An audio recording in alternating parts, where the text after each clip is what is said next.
I arrived at our cabin for our anniversary, but my husband wasn't there. Instead, a male escort handed me a letter. "Your husband is spending the weekend with his lover," it read, "and he hired me to keep you company." Happy April Fools, my husband thought he'd broken me. He didn't know he'd just handed me my revenge. April 1st had rolled around. I was driving down that rugged, familiar dirt road, my knuckles white on the steering wheel of my old Honda. My exhaustion was bone deep.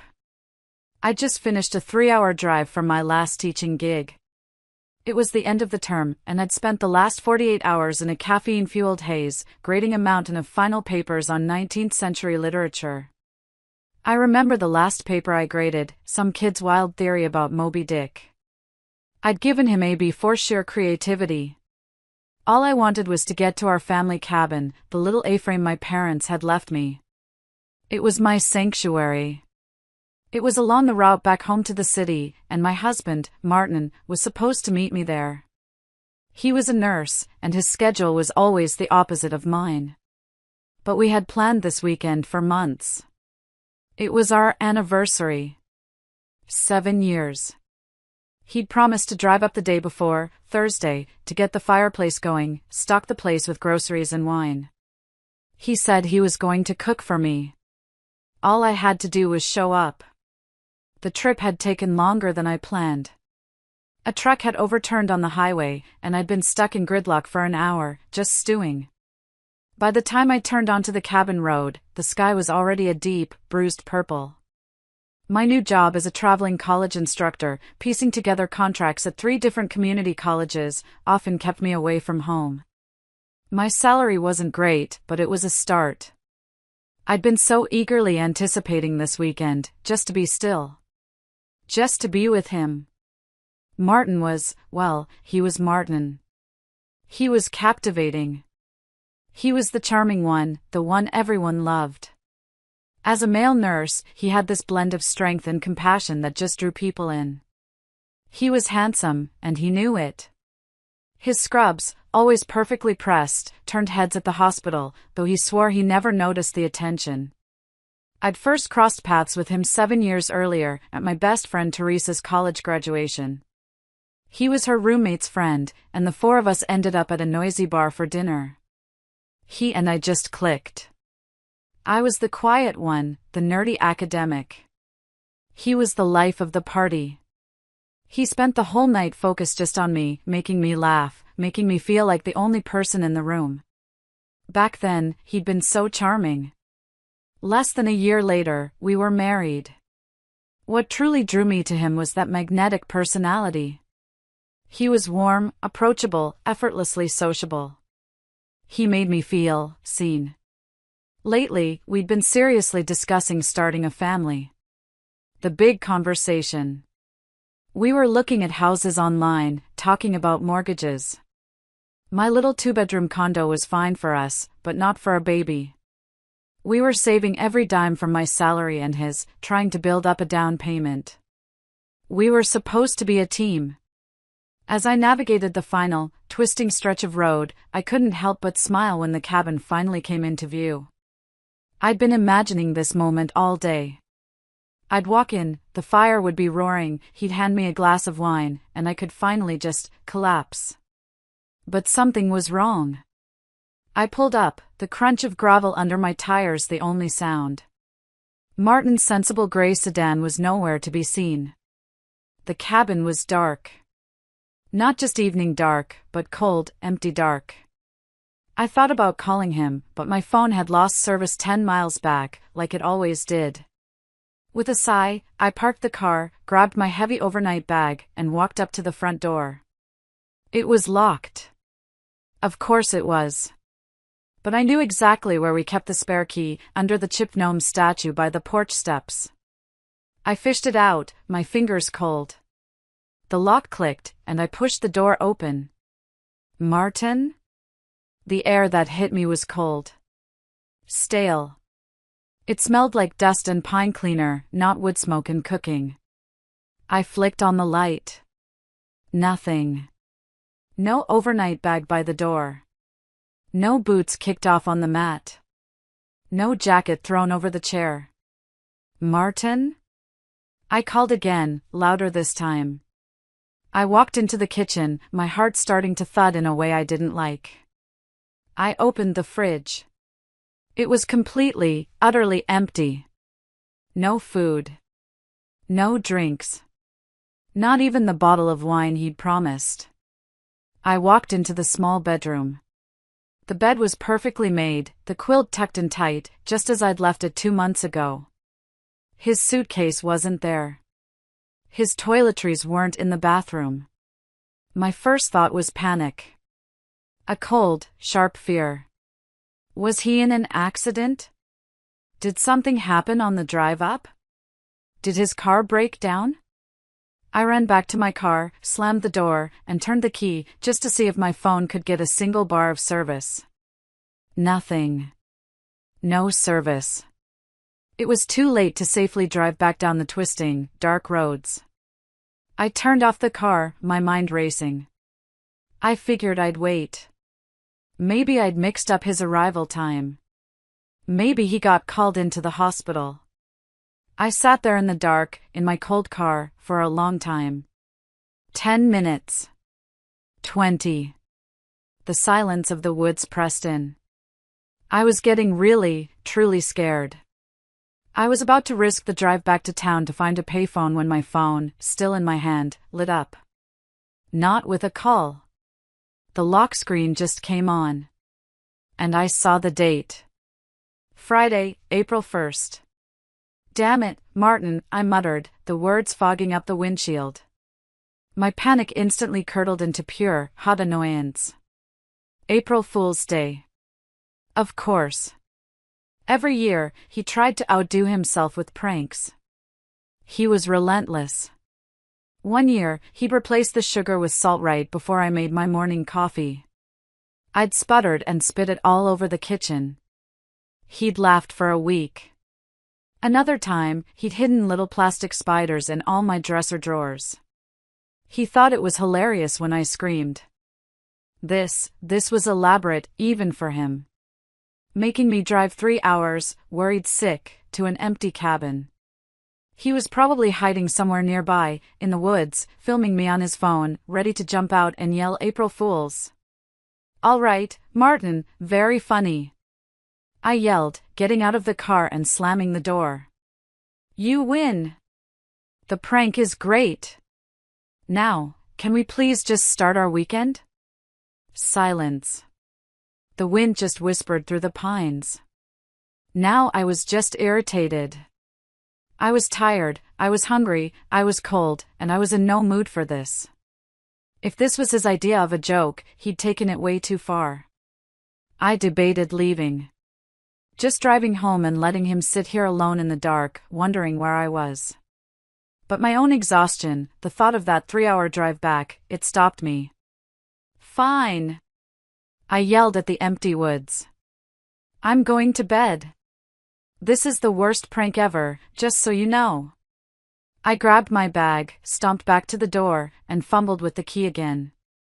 I was not going to play along.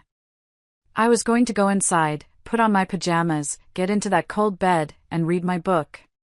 He could explain himself tomorrow. I was just pushing the door open, fuming, when headlights appeared. They flickered through the trees, winding their way down that same dirt road. My annoyance eased, replaced by a grudging relief. That had to be him.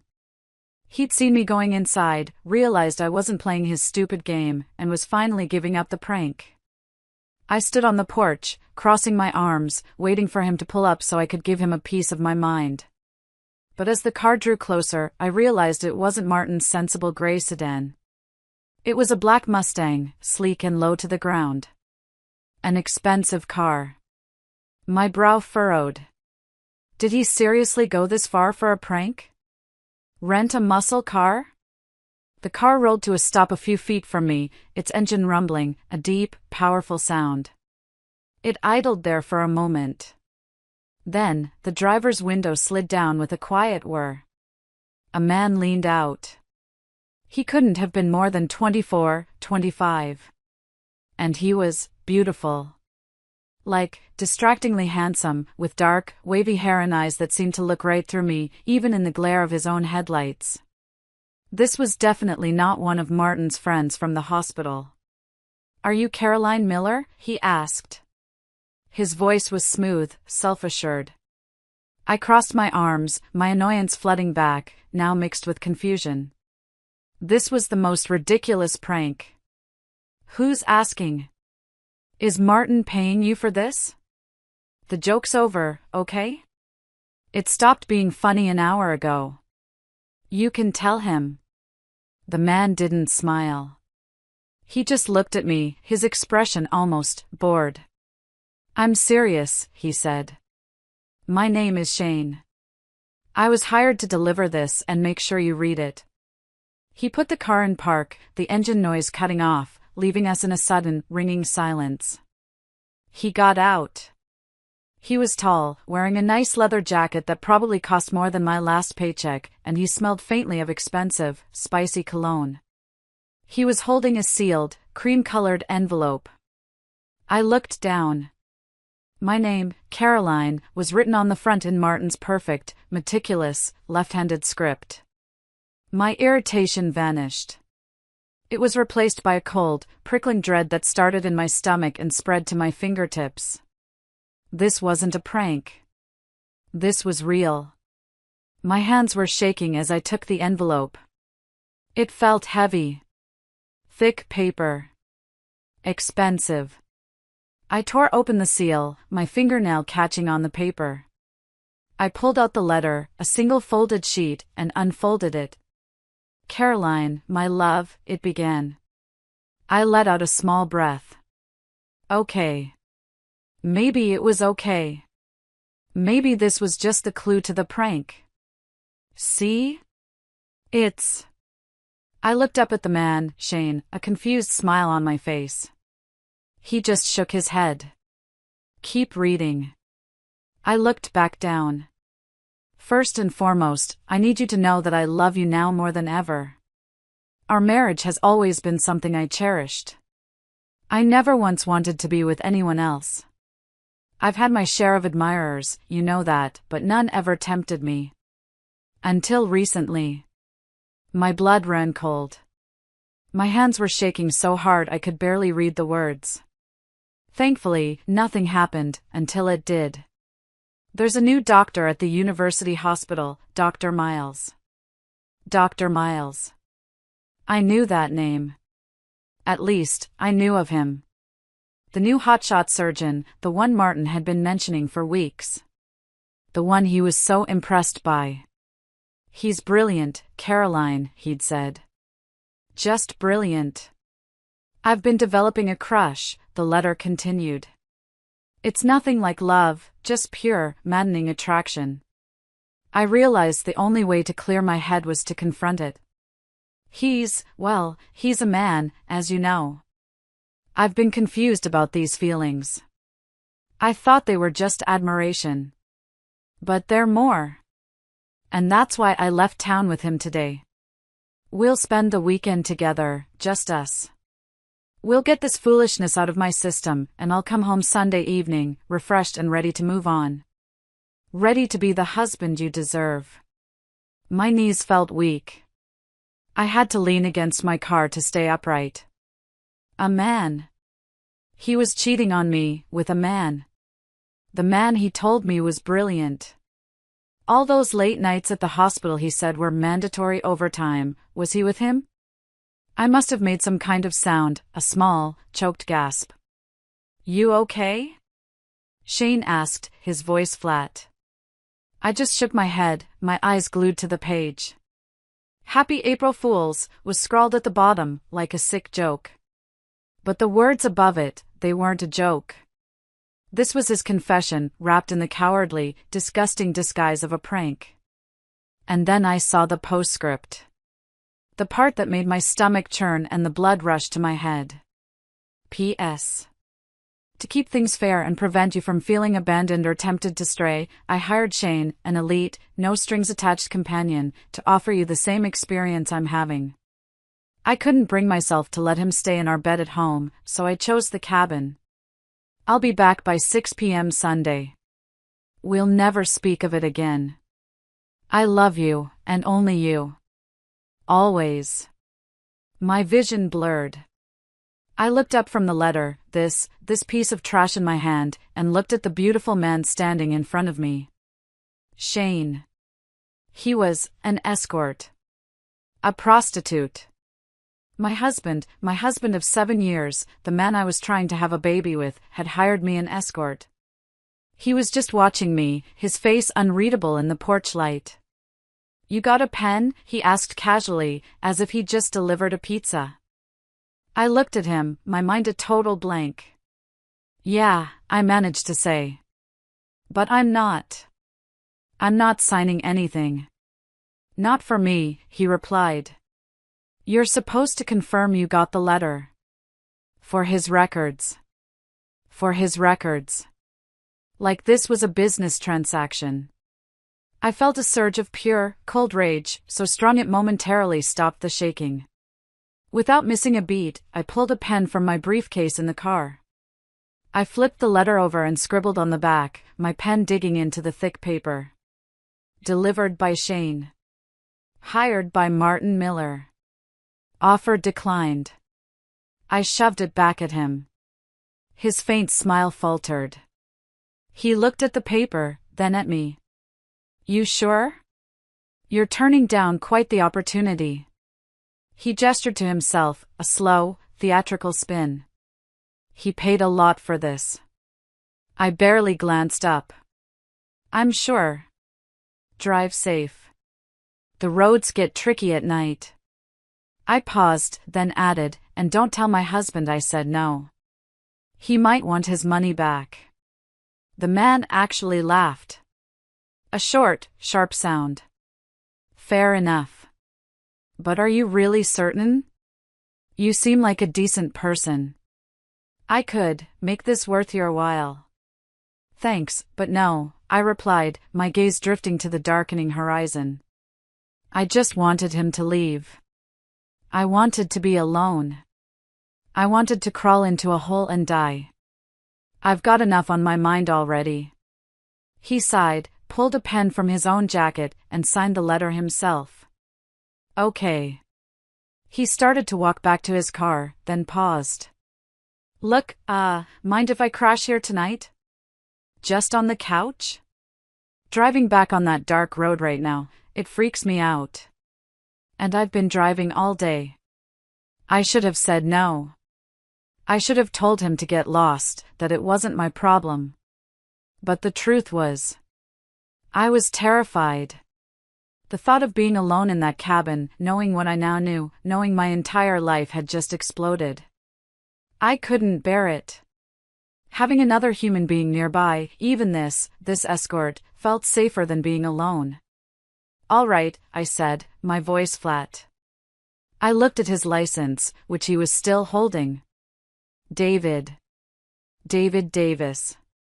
That was his real name. But let's be clear. No funny business. You'll sleep in the spare room. The little one off the kitchen. Try anything at all, and you're out. I mean it. David's eyes widened in genuine surprise. Wow. That's a first. This is, actually kind of cool. Cool? I raised an eyebrow, unlocking the cabin door again. Yeah, David said with a shrug, grabbing his own small duffel bag from the Mustang. I'm, thinking about going full-time as an escort. My tuition's due next week, and I'm graduating soon. I need the cash. My expression shifted from pure misery to confusion. Tuition? For what? Textile engineering, he said, following me inside. I was so surprised I almost laughed. It was the most absurd thing I'd heard all night. Textile engineering? No kidding. A friend of mine, Teresa, the one I was best friends with in college, she runs a company that's hiring in that field. Once you graduate, shoot me your resume. I'll see if I can get you an interview. His whole face lit up. He stepped forward, as if to hug me, a gesture of pure, surprised gratitude. I immediately held up a hand. Sorry.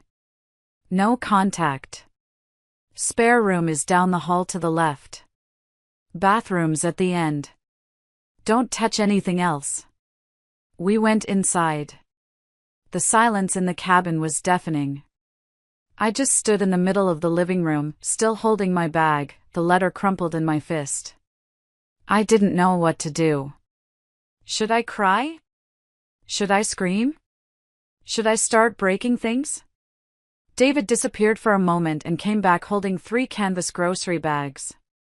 He sent these with me, he said, his voice gentle. Groceries. Wine. Cheese. Of course he did. My husband, the meticulous planner. He'd even catered his own wife's affair. The absolute bastard. Well, David said, holding up a bottle of expensive Cabernet. Guess we shouldn't let this go to waste. You want me to start a fire? I just nodded, numb. We sat by the warmth of the crackling fireplace. We drank Martin's wine. We ate the expensive cheese and crackers he'd packed. We didn't talk for a long time. The initial awkwardness was a thick blanket over us. He was a 24-year-old male escort. I was a 33-year-old betrayed wife. What on earth was there to say? And then I started to talk. I don't even know why. Maybe it was the wine. Maybe it was the shock. Maybe it was just the fact that he was a total stranger, a blank slate, and I knew I would never see him again. The words just came pouring out. 7 years, I whispered, staring into the flames. We've been married for 7 years. We met in college. My best friend, Teresa, was dating his roommate. He was so charming. So alive. He made me feel. I don't know. He made me feel like I was the only person in the room.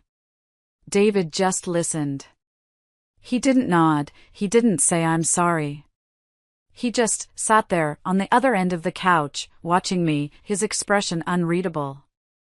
I told him everything, I continued, the words tumbling out. How my parents adored him. My dad died 2 years ago. He loved Martin like a son. He left us a small inheritance. Not much, but we were saving it. Saving it for a house. I told David about our plans. The specific house we'd been looking at online, a little blue Cape Cod with a big backyard. I told him how we'd just met with a mortgage broker last week, how we'd combined my meager salary with his, trying to see what we could afford. We were going to start a family, I said, and that's when the first tear slipped down my cheek. The word family hung in the air, a cruel joke.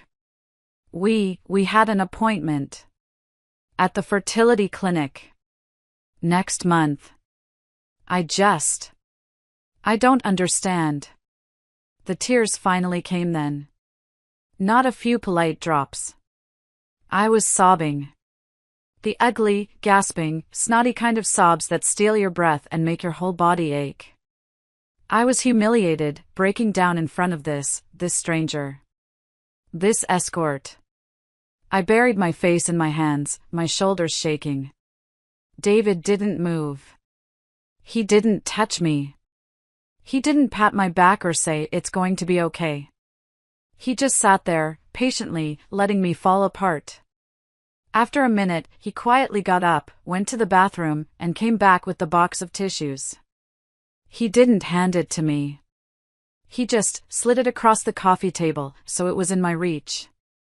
That simple, human act, devoid of any desire, any pity, it was exactly what I needed. It was respectful. I finally pulled myself together, wiping my face with a handful of tissues. God, I'm sorry, I mumbled. I'm still not going to sleep with you. David gave a soft, sad smile.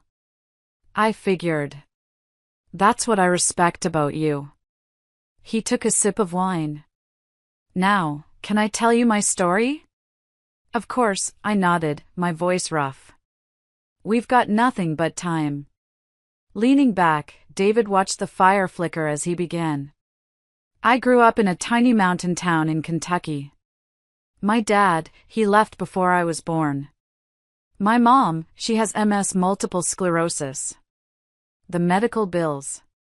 He shook his head, his gaze distant. They buried us. We lost our house. He told me school was his escape. He was smart, especially in math and science. But he had to start working at 12. Cleaning houses, waiting tables, mucking stalls, anything to help out. While other kids were going to dances, going on dates, he said, I was pulling double shifts. I was just invisible. The poor kid. He paused to take another sip of wine. My scholarship was based on my math and science scores. It got me into a good school, but scholarships don't cover everything. I needed cash. For books, rent, and for my mom's medication. The stuff the insurance wouldn't cover. His expression darkened. I didn't know how to handle anything. I'd never really dated. I met this girl my sophomore year. Thought she was the one. She was amazing. Smart, funny. She seemed different. Didn't even try to kiss me until the third date. What happened? I asked, my own story momentarily forgotten. Christmas break came, he said bitterly. She ghosted me. 10 straight days of silence. I thought I'd done something wrong. When I came back, she called like nothing had happened. It took weeks, but I forgave her. I was stupid. We started sleeping together. One night, I told her I loved her. He just stared into the fire. She just froze. Said nothing. Then she broke down. Admitted she had a husband back home. And 2 kids. He was deployed. She'd been cheating on her family with me. Oh my God, I whispered. Please tell me you kicked her ass, I said, my voice dry. David grinned, but it was a grim, mirthless expression. Oh, I did. Metaphorically. I told her exactly what I thought of her, right there in the dining hall. It felt amazing. But after that, I stopped trusting people. Relationships seemed like traps. Just transactions. He sighed. I needed money, fast. My mom's small inheritance from her grandmother? The little bit of money she had saved? It was gone in 6 months, eaten by medical debt. My roommate, he was the one who suggested escorting. You're a good-looking guy, David, he said. And you're a great listener. Rich women will pay just for that. His smile faded as he set the glass down. So I tried it. And he was right. It was strictly platonic at first. Just companionship. Dinner dates. Charity events. It paid really well. But the expenses kept piling up. My mom's condition got worse. She needed a new wheelchair. A new treatment. Eventually, he said, his voice barely a whisper, I expanded my services. Hands only. I swore to God I'd never, ever cross that line. I'm graduating in May. I was just trying to get us to the finish line. Then, he said, and he finally looked at me, your husband called. He found me on a website. Offered me $3,000 for this weekend. Said you were incredible in bed. That you were well above average and that he felt guilty leaving you alone. He said he had to scratch an itch. To move on. He wanted to make it even. Silence settled over us, thick and heavy, as we watched the embers smolder. He was just a kid. A kid drowning in debt, trying to save his mom. And my husband, with his good hospital job and his comfortable life, had used his money to drag this kid into our mess. If I'm that good, why would he even think about cheating? The question hung in the air, unspoken this time. David didn't have an answer. After a long while, I did something that surprised me. I moved across the couch, draped an arm around his shoulders, and kissed his forehead. "Thanks," I whispered. "You turned the worst day of my life into something a little less awful." David met my gaze, sincerity shining in his eyes. "Your husband's a fool. Risking a woman like you, that's not love. It's selfishness. If life were fair, I'd meet someone like you under different circumstances. And start fresh." We hugged, tightly. It wasn't sexual. It was two people, clinging to each other in a shipwreck. And just like that, lulled by the warmth of the fire, the wine, and the sheer emotional exhaustion, we both fell into an exhausted sleep, right there on the couch. I found out later what was happening while David and I were talking, while we were sharing our broken pieces. Martin was at our apartment. He was, I learned, already regretting the whole thing. The letter, the escort, it all felt like a colossal mistake. Dr. Miles had given him $2,000 to set it all up, and Martin had added $1,000 of our money. Our house money. Dr. Miles was supposed to pick him up, but he just showed up. He pushed past Martin into the apartment, his eyes sweeping the room like he owned it. "Not bad," he remarked, running a hand along our bookshelf. "A little cramped, though." Martin, trying to be assertive for once, told him they needed to go, that he'd booked a resort. But Miles just smirked. "Eager to get me into bed already, huh?" Miles was the one with the power. He was the hotshot surgeon, the one with the big salary, the one Martin was so desperate to impress. And Miles knew it. He demanded they do it right there. In our bed. Martin, my weak, foolish husband, gave in. But it was a disaster. I read the texts later. Miles was crude. Transactional. He wasn't the sophisticated, sensitive man Martin had built up in his head. And then, as he was lying there, Miles sneered, "Bet your wife can't make you feel like this, huh?" That was the breaking point. Martin snapped. He told me he bolted to the bathroom, slamming the door, the reality crashing down on him. The charming, competent Dr. Miles had morphed into someone cold, smug, and exploitative. When Martin finally came out, Miles was sprawled on our bed, grinning, ready for round two. Martin grabbed his clothes from the floor. "We're done," he snapped. "Get out." Miles, realizing he'd pushed too far, finally left. And Martin was left alone in our apartment, in our defiled bed, staring at the ceiling, wondering what I was doing. Wondering if his life was over. The next morning, Saturday, I woke to the smell of sizzling bacon. I was still on the couch, a heavy wool blanket draped over me. I must have been cold. David must have covered me. I stretched with a sleepy groan and rolled over to see him standing at the stove, flipping eggs with practiced ease. He was wearing a simple t-shirt and jeans, his hair messy from sleep. "Smells amazing," I murmured, rubbing my eyes. He glanced over his shoulder and smiled. A real smile this time. It lit up his whole face. "How do you like your eggs?" "Scrambled," I yawned. "Like our lives right now." We both laughed.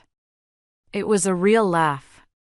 He plated the eggs with some toast. He'd found a loaf of bread in the freezer. "Coffee's ready." "Definitely," I replied, swinging my legs off the couch. "But first, bathroom. I'm dying here." After a quick shower, I felt different. More human.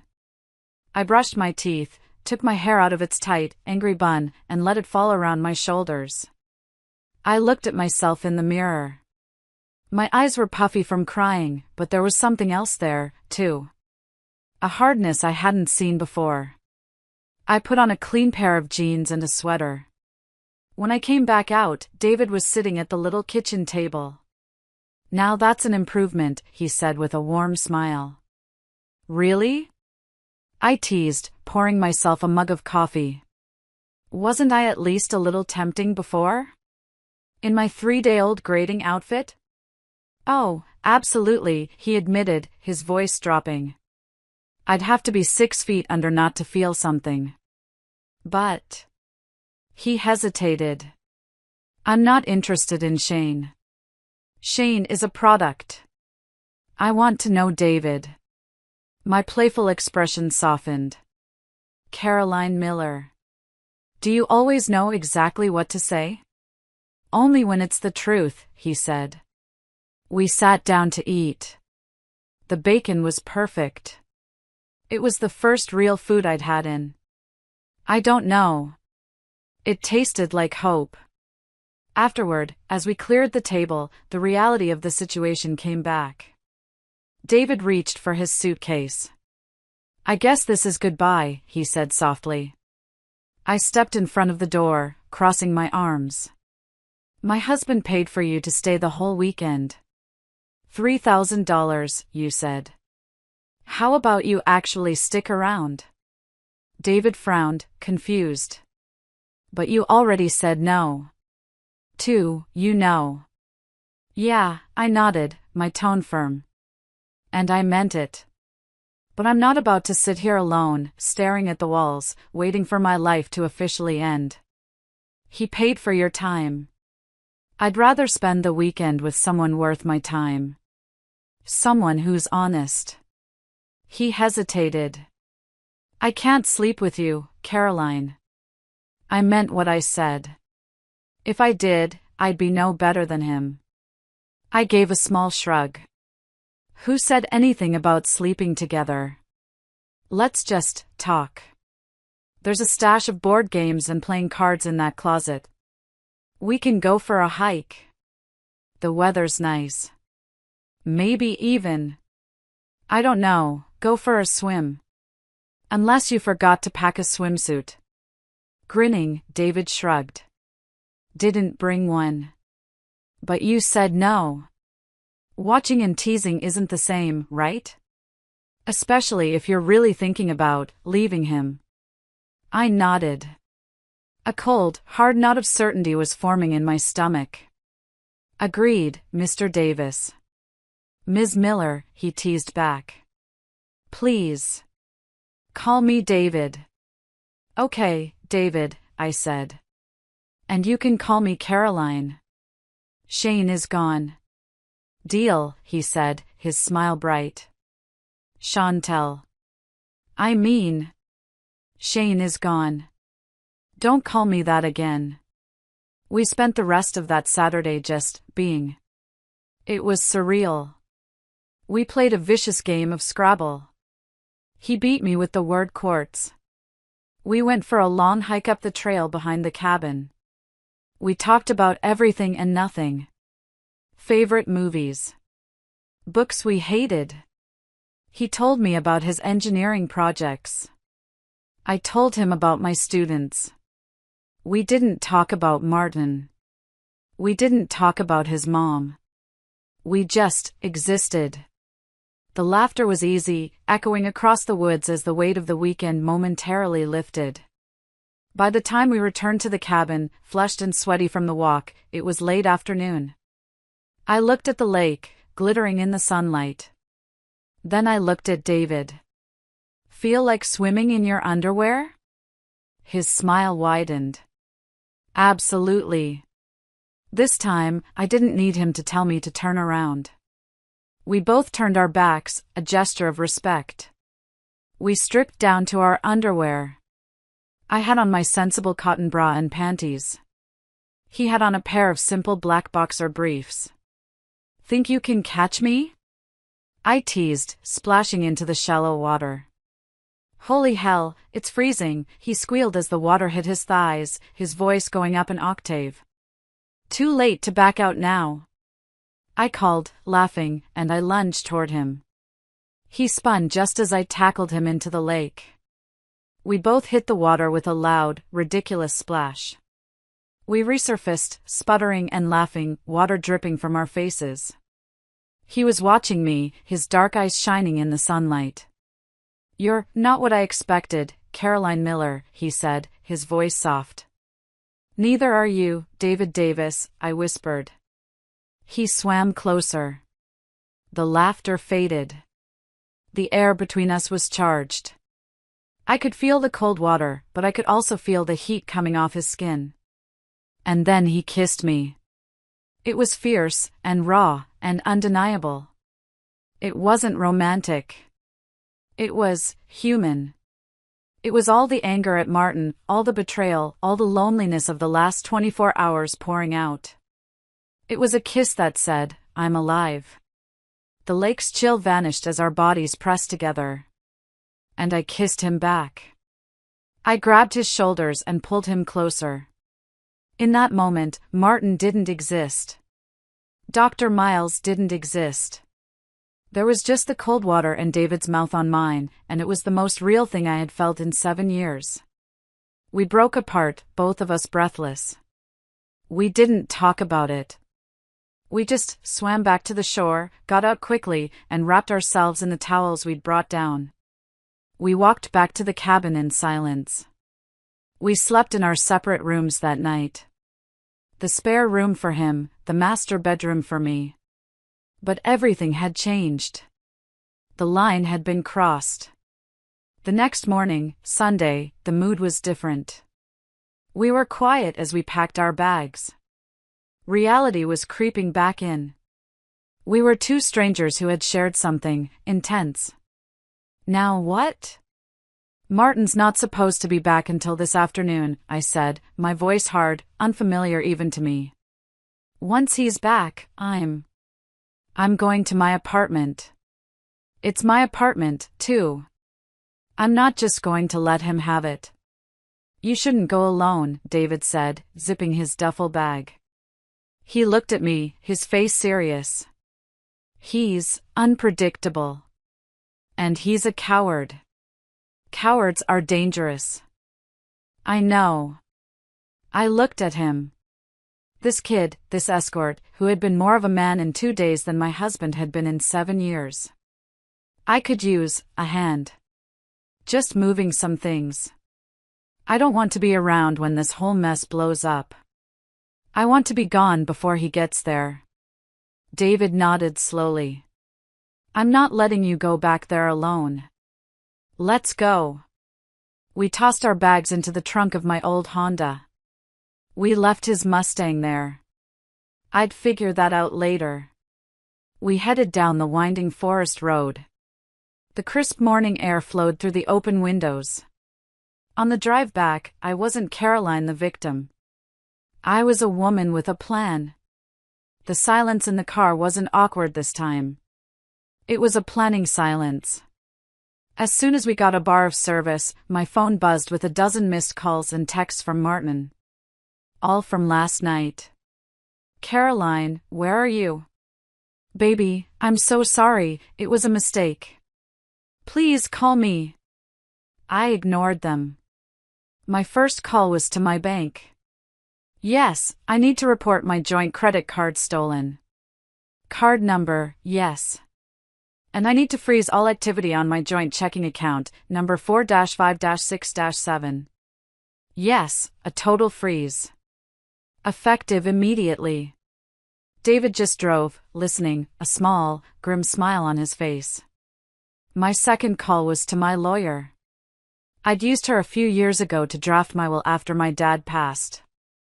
"Hi, Susan, it's Caroline Miller. I need to schedule an emergency appointment." "Yes, as soon as possible. Tomorrow morning, if you have it. It's about a divorce." When we got to my town, I didn't have him drop me off at a hotel. I had him drive straight to my condo building. "Can you come up?" I asked. I need a witness. And a bodyguard, maybe. Just help me pack a bag. I don't want to be alone in there. He nodded. "Lead the way." We pulled into the garage. I used my key fob. We went up the elevator. I unlocked the door to my apartment. Our apartment. It smelled wrong. It smelled like Martin. And something else.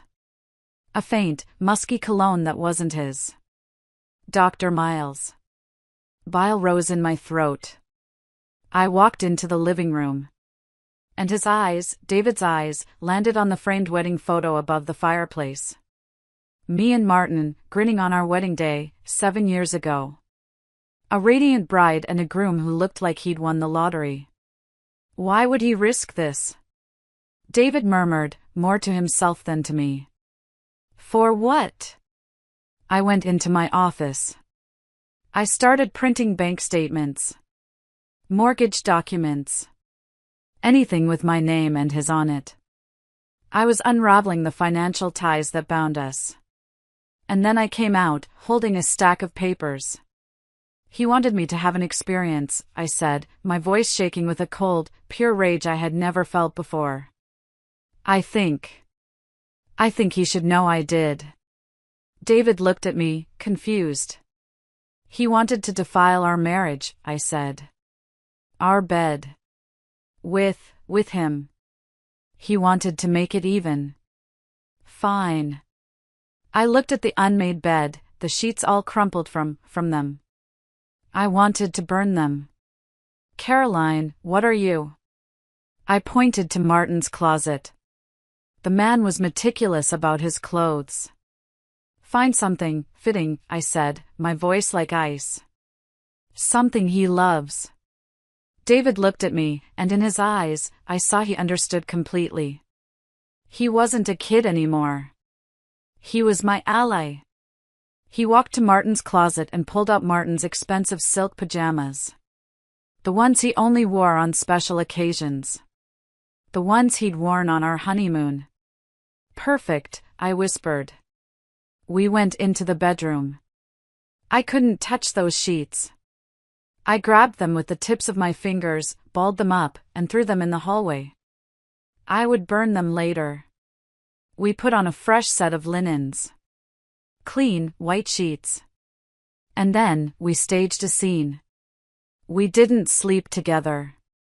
It was something else entirely. It was a performance. It was an act of war. It was a cold, calculated, strategic move.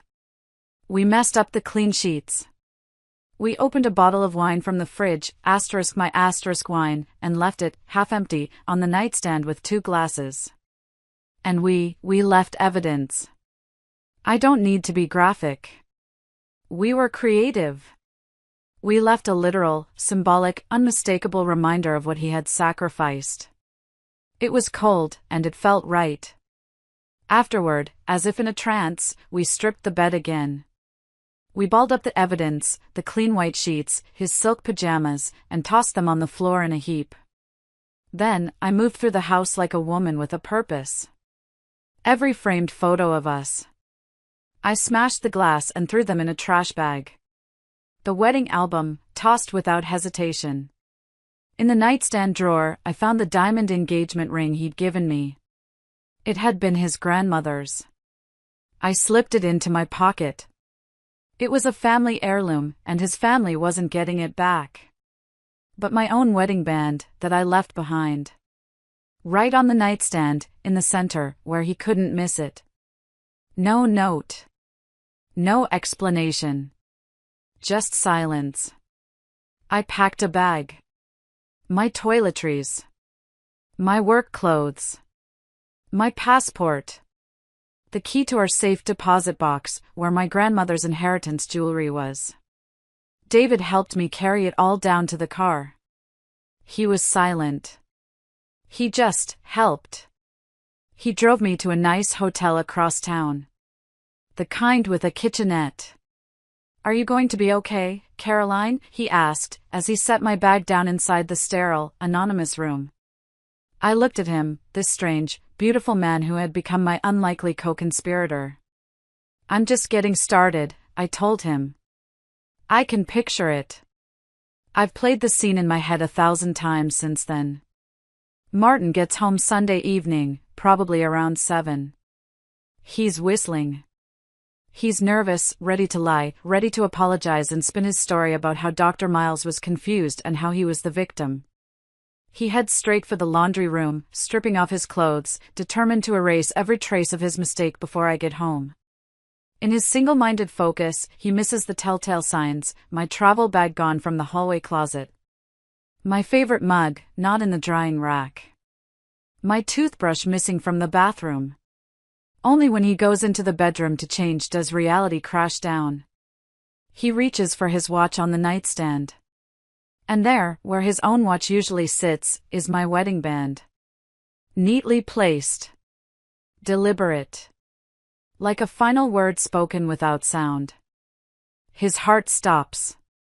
He probably checks his own hand. He left his ring on all weekend. He's such an idiot. Panic tightens his throat. He fumbles for his phone and calls me. It goes straight to voicemail. My phone is off, sitting on the hotel nightstand. He leaves a message. I still have it saved. Caroline? Baby, where are you? Please, don't shut me out. I saw your ring. I know you're furious, but I need you to hear me out. Nothing happened with Dr. Miles. I mean, we flirted, kissed, maybe crossed a line, but I stopped it. I swear. I realized how stupid I was, how much I was risking. And no matter what happened between you and that escort, I forgive you. We can move past this. He pauses, desperate. I came home today, please just come home. I love you. I've always loved you. We can fix this. Exhausted, he ends the call. He decides to clean up. To make the bed. To erase the whole weekend, to pretend it never happened. He trudges into the bedroom and pulls back the covers. His breath catches. A dark, unmistakable stain spreads across the center of the mattress. The sharp, musky scent hits him. And next to the bed, tossed on the floor in a heap, his favorite silk pajamas, stained and crumpled. The neighbors later told my lawyer they heard a scream. A man's scream. Full of rage, and disbelief, and pure, primal panic. You son of a bitch, he shrieked, stumbling backward. They heard a crash. He'd thrown the bedside lamp against the wall. Then they heard him in the bathroom, retching, emptying his stomach into the toilet. I took the week off from work, citing a family emergency. David offered to stay in town, at another hotel down the street. As a witness, he'd said. Or a bodyguard. That guy, he's not stable, Caroline. I accepted. I spent Monday morning with my lawyer, Susan. I told her everything. The letter. The escort. Dr. Miles. The staged scene. I held nothing back. She just listened, her expression grim. When I was done, she leaned back. Caroline, she said, we are going to take him to the cleaners. On Tuesday night, I was starving. I'd been living on hotel coffee and granola bars. I'm hungry, I told David over the phone. I want a steak. Let's go to Silver's Steakhouse. It was the most expensive restaurant in town. The one Martin was always saving for, the one he said we'd go to when he finally got his promotion to head nurse. The one we could never afford because we were saving. Are you sure? David asked, his voice hesitant. That's a public place. What if he... I've never been more sure, I said. He took my cabin. He took my bed. He took my dignity. He is not taking my favorite steakhouse. I went to the closet in my apartment that afternoon. David stood guard at the door, and I took something. I took Martin's best suit. The expensive charcoal gray one he'd bought for a medical conference. I took it to a 1-hour tailor and had the pants taken in. That night, I put it on. The jacket was a little big, but with the sleeves rolled up, it looked powerful. I put on my best silk shirt, did my makeup, put my hair up. When David picked me up from the hotel, he was wearing a crisp button-down shirt and a blazer. He looked amazing. He whistled.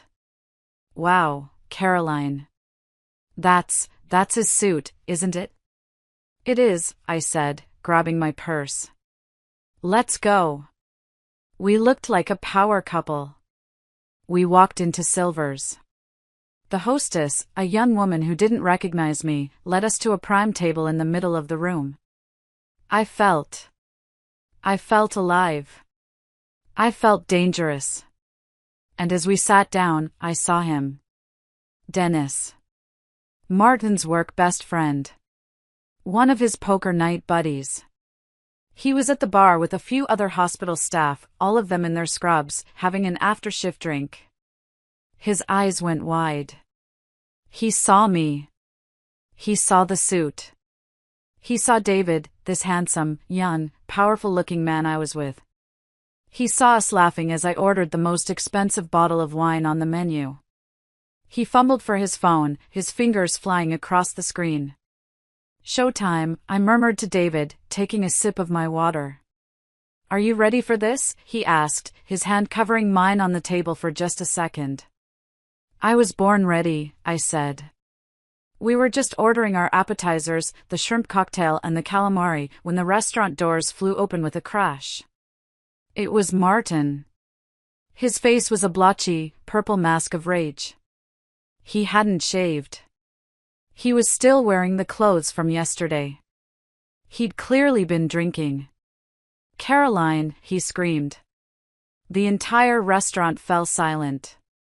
Diners stared, forks frozen halfway to their mouths. He stalked toward our table, weaving slightly. "What the hell is this? Who is he?" He jabbed a finger at David. Then he seemed to really look at David. His eyes narrowed. He was trying to place him. "Wait," he slurred. You're a guy?" He let out a barking, hysterical laugh. He pointed at David, his voice rising to a shriek for the whole room to hear. "Babe! She hired a hooker. She hired a male hooker. After all that." He was trying to flip the script. To make me the villain. But then he made his mistake. He turned his rage back to me. "And you're paying for it with my money, aren't you? You froze the accounts, you bitch." He lunged forward and grabbed my arm, his fingers digging into my bicep, yanking me up from the chair. David stood up so fast his own chair fell backward with a crash. "Get your hands off her," he growled, his voice low and dangerous. Martin, blinded by rage, shoved David in the chest. "This is between me and my wife, you little rent boy." "Not anymore," I said, yanking my arm free. I stumbled back. Martin's eyes were wild. He looked at the table, at the heavy water glass next to my plate. You ruined everything," he screamed. He snatched the glass. "You bitch!" He hurled it. Not at David. At me. David moved. He didn't even think. He just stepped right in front of me. The glass shattered against his shoulder with a dull, wet thud. Water and shards of glass flew everywhere. He winced, a sharp "ah" leaving his lips, but he didn't move. He just stood there, a wall between me and Martin, glaring at my husband as water dripped from his blazer. The restaurant manager was on the phone. "Yes, police. Assault. Right now, at Silver's. Hurry." Martin froze. He looked at his hand. He looked at the shattered glass on the floor. He looked at David, who was calmly brushing glass off his shoulder. He realized, too late, what he'd done. In public. In front of 24 witnesses, all with their phones out, all recording. I stepped out from behind David. My heart was hammering so hard I thought it would break my ribs, but my voice was steady. Ice cold. I looked at Martin, at his pathetic, shocked, drunken face.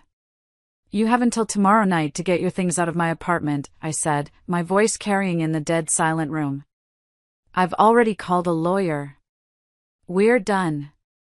Right at that moment, as the restaurant manager rushed over and I saw the flashing lights of a police car pulling up outside, I knew my old life was over. If you've been listening this far, please help me out by liking this video and commenting the number 1 down below. It lets me know you're here, that you're supporting me on this journey. It means more than you know. Just comment the number 1 so I can see you. And now, let me tell you what happened next. The divorce was messy, but fast. Martin was arrested for assault that night. He spent the night in jail. His lawyer, the one we had used to draft our wills, tried to argue that I was adulterous, that I had provoked him. My lawyer, Susan, just smiled. In the preliminary hearing, she played the restaurant's security footage. Frame by frame. Him grabbing me. Him throwing the glass. David shielding me. Then, she played the voicemail Martin had left on my phone, the one where he admitted to his weekend with Dr. Miles. And then, she called her star witness. David. He walked in, wearing a simple, clean-cut suit. He calmly testified that I had refused his services. That he had been paid in full by Martin. And then, he handed the judge a cashier's check for $3,000. This is the money Mr. Miller paid me, he said, his voice clear and strong. I'm returning it. I was never Ms. Miller's escort. I stayed as her friend, because I was afraid her husband was unstable and would hurt her. As you can see, I was right. The judge was not impressed with Martin. Because Martin's affair was premeditated, and his public assault was on video, the no-fault state rules suddenly had a lot of faults. I got the apartment. I got 70% of our assets, including the inheritance money my father had left me. And the judge ordered Martin to pay my legal fees. Dr. Miles? His wife found out. I may have sent an anonymous package to her lawyer, complete with copies of Martin's frantic texts and the resort reservation. She filed for divorce and took everything. His big promotion at the hospital was quietly revoked. His behavior was under review. He was transferred to a surgical center in another state. I hope he's miserable. And Martin? He was fired. The hospital couldn't keep a nurse on staff who had been arrested for assaulting his wife, after trying to pay off an escort to cover up his own affair with a doctor. The gossip was too much. Last I heard, he had to sell his precious car and was living in his mother's basement. And David? After the trial, he was just gone. He'd given his testimony, the check was cashed, and he vanished.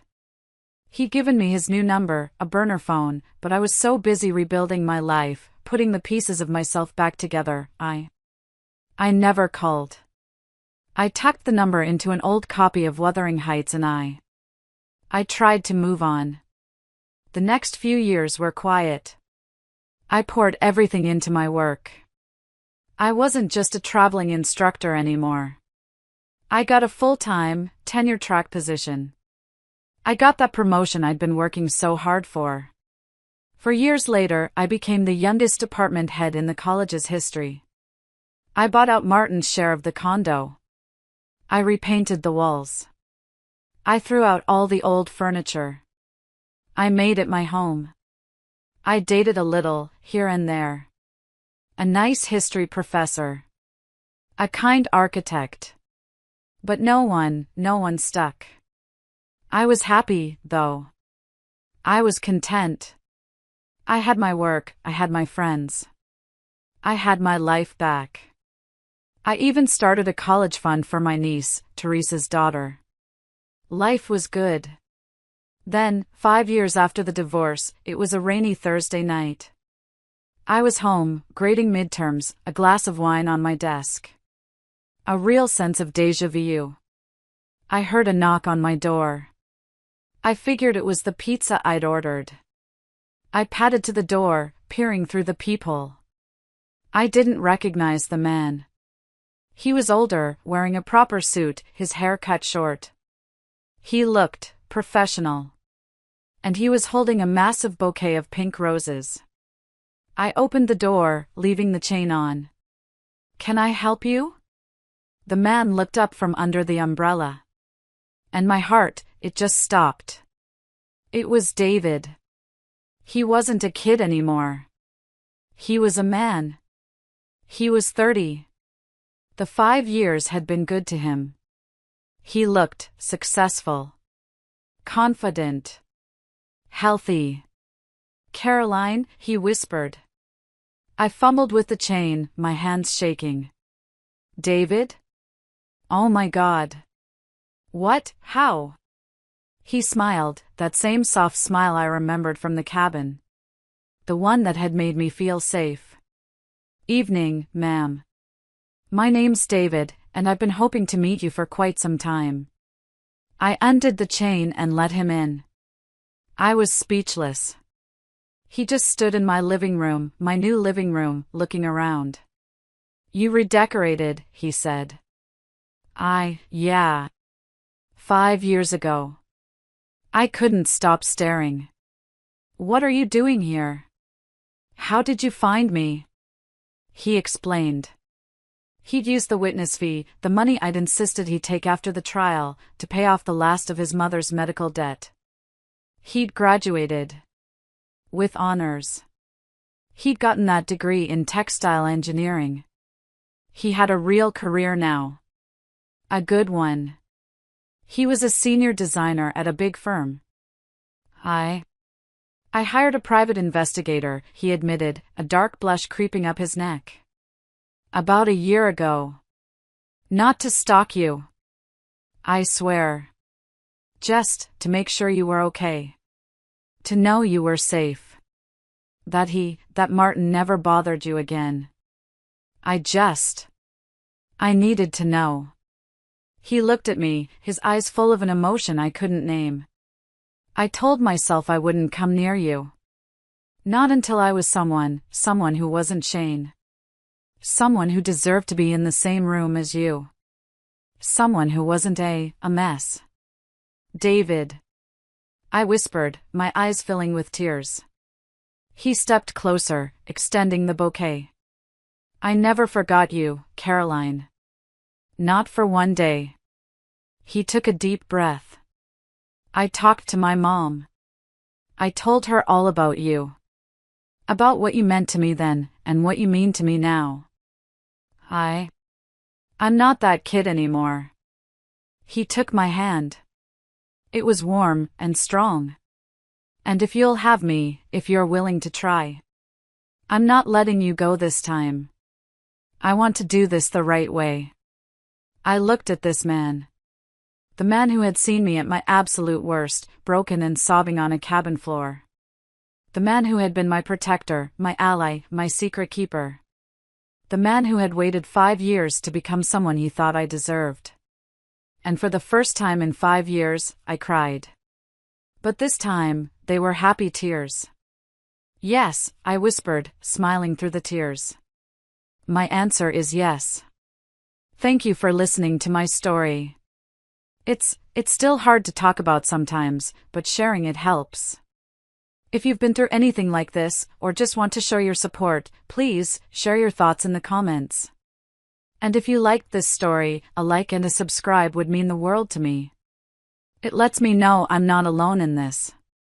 Thank you." And so, this story reminds us of the incredible strength it takes to rebuild a life shattered by betrayal. It is a testament to the resilience of the human spirit, the courage to walk away from what no longer serves us, and the power of self-worth. Caroline's journey wasn't just about overcoming heartbreak, it was about rediscovering her value, reclaiming her independence, and choosing to surround herself with people who truly honor and respect her. Life often throws us into storms we never anticipated, but it is in those moments of chaos that we find our true character. Caroline's story teaches us that even in the darkest of times, we have the ability to rise, to heal, and to create a future that aligns with the love and dignity we deserve. It also reminds us that kindness and integrity, even from unexpected places, can change lives in profound ways. What about you? What lessons did this story spark in your heart? Let us know your thoughts in the comments below, or simply type good if you found this reflection meaningful. Your voice matters.